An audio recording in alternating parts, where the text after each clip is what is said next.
apakah kita benar-benar memiliki kebebasan untuk memilih? Ataukah semua keputusan yang kita buat sudah ditentukan sebelumnya? Inilah pertanyaan utama dalam filosofi determinisme. Hari ini kita akan membahas apa itu determinisme dan bagaimana pemikiran ini mempengaruhi cara kita memahami hidup dan pilihan kita. Secara sederhana, determinisme adalah pandangan bahwa semua peristiwa, termasuk tindakan manusia, sudah ditentukan oleh sebab-sebab yang terjadi sebelumnya. Menurut teori ini, tidak ada ruang untuk kebebasan pilihan, karena segala sesuatu yang kita lakukan adalah hasil dari rangkaian sebab dan akibat yang telah ditentukan sejak awal.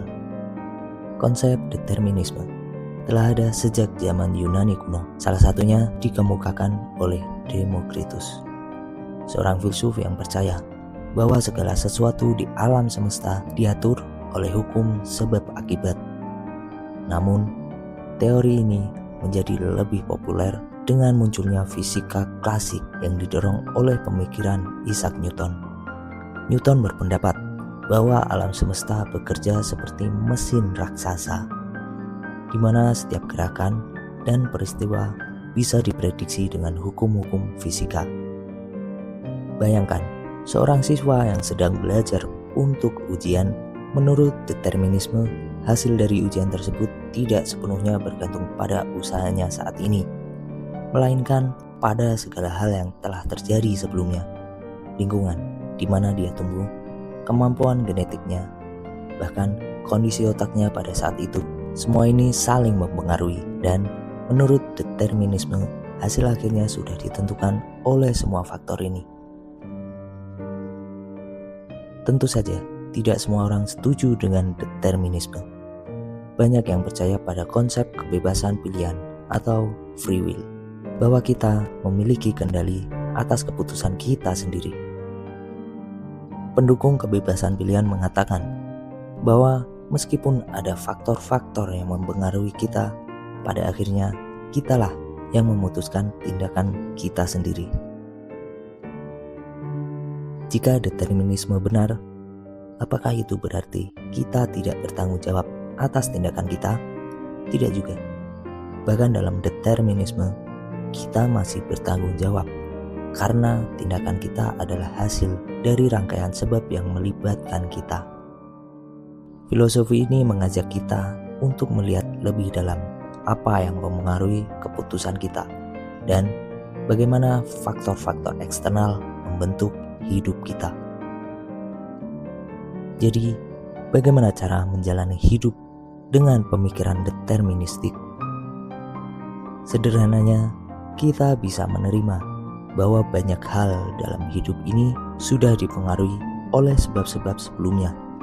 Namun, kita masih bisa berusaha untuk memahami faktor-faktor ini dan menjalani hidup dengan sadar, sambil melakukan yang terbaik dalam situasi yang ada. Dengan memahami apa yang bisa dan tidak bisa kita kendalikan, kita dapat hidup dengan lebih tenang. Determinisme mungkin tampak menantang pada awalnya, tapi pada intinya filosofi ini mengajak kita untuk lebih memahami bagaimana hidup kita dipengaruhi oleh segala hal yang terjadi di sekitar kita. Tidak ada yang bisa kita kendalikan sepenuhnya, tapi dengan menerima kenyataan itu, kita bisa menjalani hidup dengan lebih bijaksana. Jika kita melihat hidup kita dari perspektif deterministik, kita bisa merasa bahwa banyak hal dalam hidup ini sudah ditentukan oleh faktor-faktor di luar kendali kita. Tapi bukan berarti kita tidak bisa memiliki peran dalam narasi besar ini.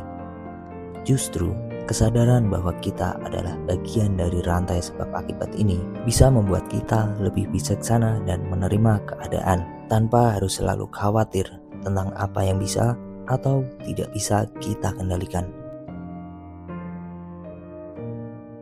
Dalam kehidupan, kita seringkali dihadapkan pada keputusan-keputusan besar, perubahan yang tidak kita duga, atau rintangan yang terasa berat. Namun, dengan menerima bahwa ada kekuatan yang lebih besar di balik setiap langkah kita bisa menemukan ketenangan dalam menghadapi situasi apapun.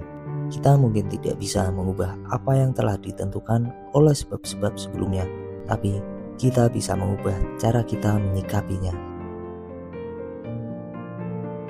Mungkin kita tidak memiliki kendali penuh atas apa yang terjadi dalam hidup kita, tapi kita punya kendali atas cara kita merespon. Dengan pemahaman deterministik, kita bisa mengurangi stres, rasa cemas, dan frustasi yang sering muncul karena ekspektasi yang tidak terpenuhi. Dan kita bisa fokus pada hal-hal yang benar-benar ada di depan kita, menjalani setiap momen dengan lebih sadar dan bersyukur. Apakah hidup sudah ditentukan atau tidak? Itu mungkin masih menjadi perdebatan yang panjang. Namun, satu hal yang pasti, kita selalu punya pilihan untuk merespon dunia ini dengan cara yang lebih damai dan positif. Dan itu bisa menjadi salah satu jalan untuk hidup lebih bahagia, terlepas dari apakah segala sesuatu sudah ditentukan atau belum.